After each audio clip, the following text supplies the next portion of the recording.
Olá, sou Guilherme Sargentelli, pediatra e host do PBcast, o podcast do grupo Pronto Baby que leva informação segura sobre saúde à sociedade. No episódio de hoje, falaremos sobre a neuropsicologia que é oferecida ao paciente neurodivergente, um tema muito relevante e importante no espaço pediátrico. Para falar sobre esse tema, teremos hoje a psicóloga Bárbara Calmeto. Bárbara, seja muito bem-vinda. Muito obrigada, doutor Guilherme. É um prazer estar aqui com vocês. Bárbara, a gente já ouve hoje em dia falar sobre psicologia, sobre neurologia e também sobre neuropsicologia. Mas quem nos acompanha nas redes não são essencialmente as pessoas da saúde, são as pessoas da sociedade justamente que querem informações com credibilidade, informações seguras sobre esses temas. Então me fala um pouquinho essa questão da neuropsicologia e principalmente dentro desse universo tão importante que é a neurodiversidade. Nos fale um pouquinho sobre isso, por favor. Ótimo. Realmente, a neuropsicologia é uma ciência nova, se comparada a outras, e o grande foco da neuropsicologia é estudar o funcionamento cerebral de várias funções cognitivas e executivas e, através disso, buscar a modificação de comportamentos, melhorias, reabilitações que a gente precisa em diversos setores, transtornos. Então, quando a gente fala, por exemplo, de neuropsicologia, a gente está fazendo uma avaliação da memória de trabalho, da flexibilidade cognitiva, do controle inibitório, da atenção, dos tipos de memória, dos tipos de atenção também, que a gente tem diferentes tipos, das funções cognitivas e executivas de maneira geral, que todos nós temos, né?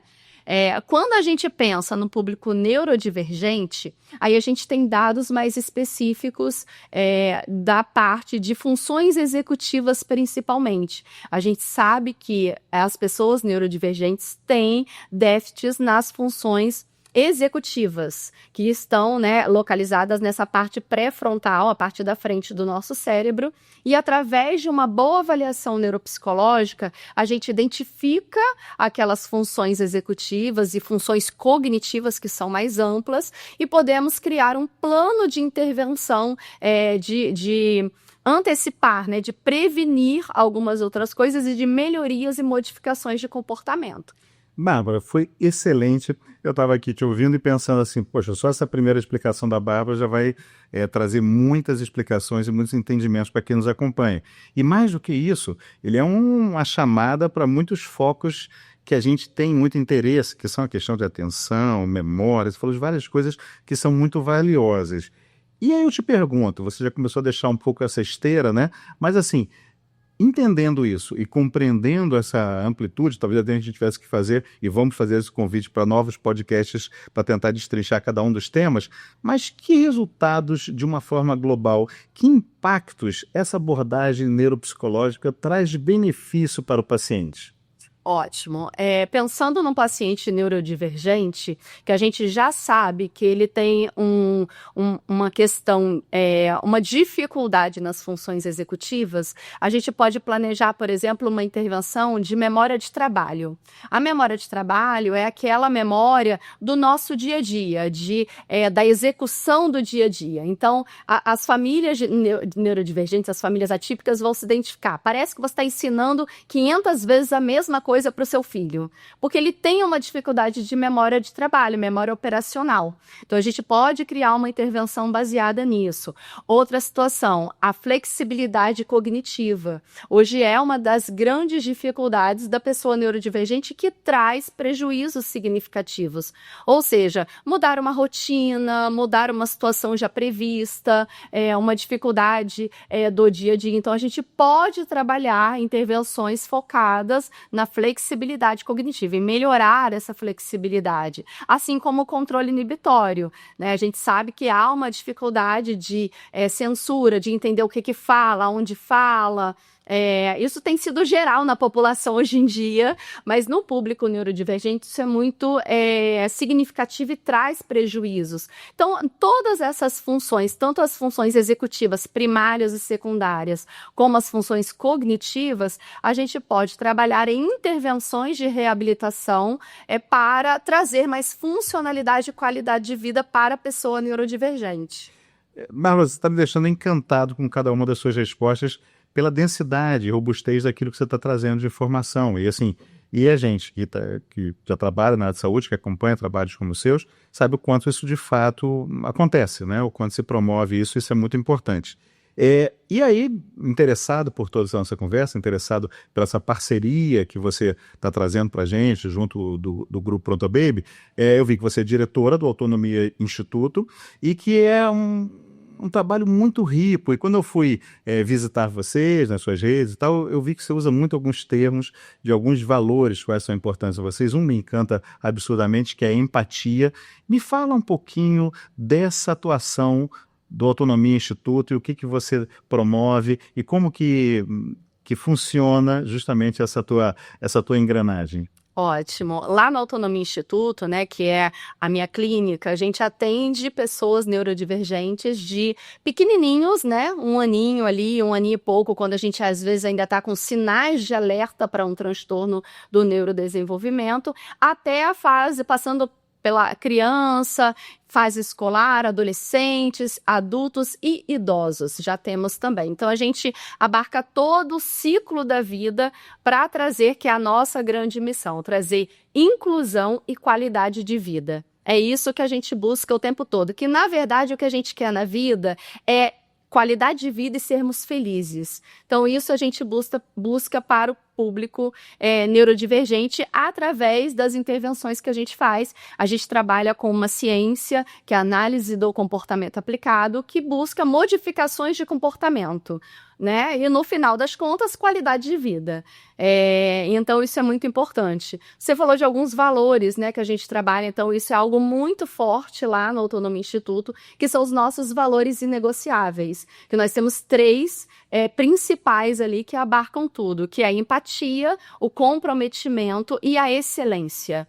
E junto disso, a gente tem os comportamentos que demonstram cada um desses valores. Então, a empatia, né, como você falou que gosta muito de falar disso, nada mais é do que você se colocar no lugar do outro, tratar o outro como você gostaria de ser tratado, fazer com o outro como você gostaria que fizessem com você. E isso é o básico da vida, mas as pessoas se esquecem. Todo mundo fala que é empático, e aí quando você vê no dia a dia, nos comportamentos ali, você vê que não é tanto assim, né? Só é empático até quando aquilo ali é bom para ela. Quando não, ela não é mais empática. O comprometimento tem muito a ver com o nosso dia a dia, do quanto a gente entrega ali, do comprometimento da equipe, através de busca de resultado. E a excelência, toda a formação que a gente busca para manter um padrão realmente de excelência científico, técnico, trazendo práticas baseadas em evidências. Então, esse é um pouco do nosso trabalho, resumindo um pouco do nosso trabalho. Bárbara, de resumo não tem nada, porque você só está legitimando o meu encantamento com as suas falas, porque na realidade a gente poderia até encerrar aqui na medida que você fala que o que a gente busca é qualidade de vida e ser feliz. Eu acho que isso é muito importante, muito precioso, muito relevante. E aí eu vou tentar esgotar um pouco mais e invadir um pouco mais essa parceria do Autonomia Instituto com o Grupo Pronto Baby, que está começando a se iniciar. O que você pensa não só dessa parceria, mas o que você pensa justamente das parcerias entre instituições que levam credibilidade à assistência no benefício para o paciente? Isso é muito bom, é uma parceria que está começando, tenho certeza aí que vamos ter muitos projetos nos próximos anos, e eu sempre uso uma frase, quando a gente trata de neurodivergência, a gente precisa ser rede, porque a gente não faz nada sozinho. Então, eu uso muito essa frase, eu pratico isso no dia a dia e a gente precisa dar as mãos. Hoje em dia é muito difícil termos profissionais qualificados em todas as áreas para lidar com o público neurodivergente. Então, por exemplo, um corte de cabelo num salão, uma ida ao dentista, uma ida ao oftalmologista, fazer um exame mais específico. Eu tenho muita dificuldade hoje no dia a dia, porque o paciente neurodivergente ele precisa de tratamentos e exames como toda pessoa. e não tem um tratamento mais especializado. Então, inclusive, isso é um serviço que a gente faz, a gente treina empresas, então quando a empresa tem interesse, ela faz um orçamento, a gente vai, treina a empresa para ter os funcionários ali, a equipe mais qualificados para atender o público neurodivergente, e com essa parceria eu tenho certeza que tanto vocês como a gente, principalmente os nossos pacientes, as pessoas neurodivergentes, têm muito a ganhar. A gente precisa de profissionais qualificados, principalmente com a prevalência que a gente tem hoje. Então, hoje a gente fala de uma prevalência de autismo de 31 para 1. Então, a cada 31 pessoas, uma tem o diagnóstico de autismo. E a gente já está lidando com uma subnotificação aí, né? Que na nossa prática a gente vê que isso é muito mais. Aí você junta autismo, trissomia 21, outras síndromes genéticas, TDAH, tantos outros transtornos do neurodesenvolvimento. Hoje é praticamente impossível uma família não ter uma pessoa dentro do escopo dela ali neurodivergente. Então, a gente precisa cada vez mais de profissionais qualificados. Nossa, excelente, Bárbara. Mas aí eu vou te perguntar algo que talvez seja um pouco redundante dentro de tanta exposição de qualidade que você já fez, né? Mas então, em acompanhamento, porque a gente falou muito dessa questão toda, você apresentou todos esses painéis para a gente, que são painéis extremamente convidativos, um aprofundamento em outra oportunidade, ou por quem nos acompanha, que possa buscar a referência, seja no grupo, seja no Autonomia Instituto. Mas, enfim, o que a gente propõe de acompanhamento, então? O que seria o acompanhamento desses pacientes? Então, a gente faz um acompanhamento completo, né? A gente faz a avaliação desse paciente quando ele chega. Então, eu preciso, através de protocolos validados, fazer uma avaliação do paciente de como que ele está baseado nos marcos de desenvolvimento, o que era esperado para aquela faixa etária e como que ele está, porque normalmente tem muitas lacunas de desenvolvimento. Então, eu preciso fazer esse mapeamento das lacunas e dali já traçar um plano de intervenção inicial para a gente começar a realmente fazer uma intervenção baseada em dados, em evidências. Então, a gente tem quem trabalha com análise do comportamento aplicado, a gente tem toda uma base estatística de dados mesmo que a gente trabalha nisso. Junto com isso, a gente tem os treinamentos da família, porque é impossível você trabalhar com uma pessoa neurodivergente e achar que você vai para dentro do consultório, resolver tudo ali e pronto, acabou. Então, a família, ela precisa estar incluída nesse tratamento. Quando a gente fala de crianças, a gente inclui a escola também, que hoje é uma grande parceira nossa. A gente sabe as dificuldades do ambiente escolar, então a gente está ali sempre apoiando, visita, faz treinamento às escolas também. E o público adulto, a gente tem a inclusão no mercado de trabalho, que também é um braço do Autonomia Instituto, que é o Núcleo Habilidades para a Vida, que é um espaço do nosso grupo específico para adolescentes e adultos, em que a gente trabalha essa funcionalidade, autonomia, mercado de trabalho, relacionamento afetivo, sexual, né? É uma vida comum, né? Então a gente vai abarcando, e o envelhecimento muito focado na qualidade de vida do envelhecimento, principalmente os pacientes com trissomia 21, que é a síndrome de Down. A gente tem uma prevalência muito alta do Alzheimer, né, da demenciação, e a gente trabalha de maneira preventiva. Então, a partir de 30, 35 anos, a gente já começa uma intervenção de reabilitação cognitiva preventiva para que eles tenham uma qualidade de vida melhor nessa fase do idoso. Então, realmente é um acompanhamento do ciclo da vida e bem completo. Espetacular, espetacular. Só elogios e encantamento. Eu acho que foi uma palavra que eu usei que está muito apropriada para o que eu estou sentindo hoje com essa entrevista com você.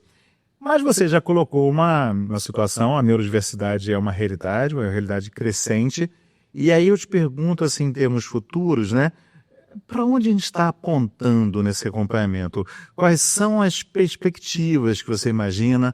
O cenário é um cenário positivo, não é positivo? Eu tenho sempre um certo otimismo que me mostra apontar para que sim, me parece que a gente está cada vez avançando positivamente nesse sentido. Mas eu queria te ouvir, como especialista e tal, quais são as perspectivas? Então, eu também sou muito otimista, né? Eu estou na área de neurodivergência há quase 20 anos, então eu vi várias possibilidades aí de marcos, crescimento.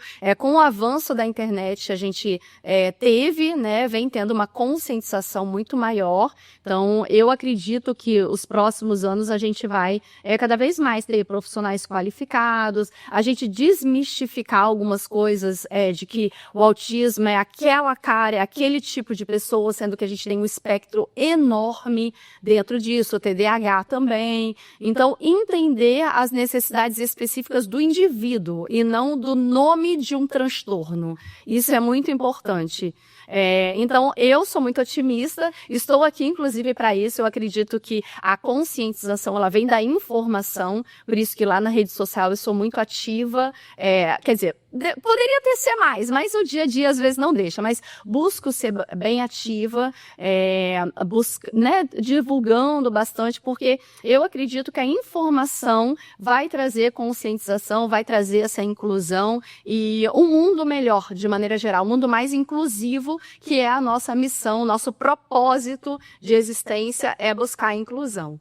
Bárbara, maravilhoso. Eu fico com um sentimento, infelizmente, que a gente chega ao fim do podcast, assim, de querer mais, mas acho que esse sentimento é sempre muito positivo também, porque é sinal de que a gente teve uma conversa muito prazerosa. Eu tenho certeza que vão ter muitas parcerias. O Grupo Ponto Baby tem interesse, me parece que o Autonomia Instituto também. Eu acho que os pacientes vão se beneficiar muito dessa parceria sempre. Fico muito feliz.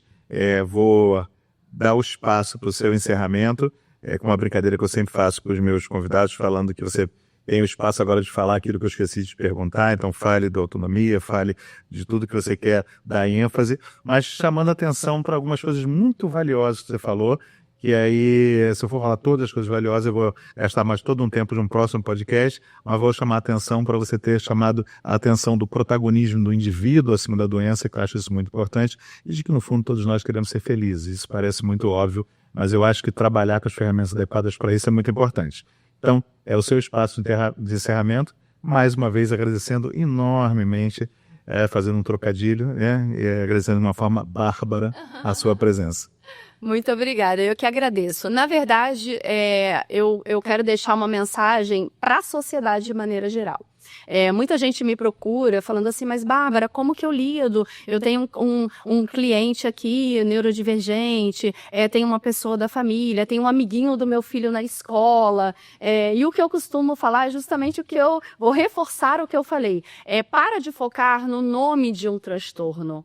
Foca na pessoa. Então, como que ela é? Ela gosta de um abraço? Ela não gosta do abraço? Porque eu tenho pacientes com autismo que gostam e que não gostam. Ele gosta de brincar dessa maneira ou gosta de brincar dessa outra maneira. Se ele é uma pessoa vocal, que ele fala, pergunta para ele, dê protagonismo para ele. Então, várias atividades, por exemplo, a gente faz lá no Autonomia Instituto externa, e aí a gente chega, por exemplo, numa lanchonete, e aí a pessoa fala assim, o que ele vai querer? E aí a gente fala, não sei, pergunta para ele. Ele sabe falar, pode perguntar para ele, ele sabe escolher, a gente treinou, ele vai escolher o que ele quer. Então, é realmente ter esse olhar individualizado, dar protagonismo, porque a gente precisa de respeito, de atenção, isso faz parte da empatia, é o que a gente busca. Mais uma vez, muito obrigado. Eu que agradeço. E assim, chegamos ao fim de mais um episódio do PBcast. Hoje, conversamos com a psicóloga Bárbara Calmeto sobre a importância da neuropsicologia, principalmente no universo da neurodiversidade. Muito obrigado, nos acompanhe nas redes.